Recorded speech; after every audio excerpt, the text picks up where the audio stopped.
నవరాత్రులలో 4వ రోజున విజయవాడలో శ్రీ కనకదుర్గ అమ్మవారిని శ్రీ లలిత త్రిపుర సుందరి దేవిగా పూజిస్తారు.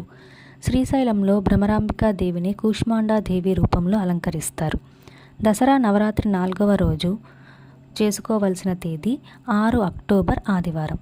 ఈ రోజున పూజని నిర్వహించుకోవడానికి శుభ సమయం ఉదయం 5:06 నుంచి మధ్యాహ్నం 12:35 వరకు. అలాగే సాయంత్రం పూజ నిర్వహించుకునే వాళ్ళు సాయంత్రం 6 గంటల నుంచి ప్రారంభించవచ్చు. ఈ రోజున లలిత అమ్మవారికి బెల్లం పరవాన్నం నివేదించాలి. అలాగే కుష్మాండా దేవికి చిల్లు లేని అల్లం గారెలు నివేదించాలి. ఈ రోజున అమ్మవారిని ఎర్రటి గులాబీలతోటి అర్చించాలి. ఈ రోజున లలిత అష్టోత్తరం లేదా లలిత సహస్రనామం పఠించాలి. ఈరోజు అమ్మవారిని పూజించడం వలన అఖండ కీర్తి, సకల ఐశ్వర్య ప్రాప్తి లభిస్తుంది. 4వ రోజు పూజించిన భక్తులకు అమ్మవారి అనుగ్రహం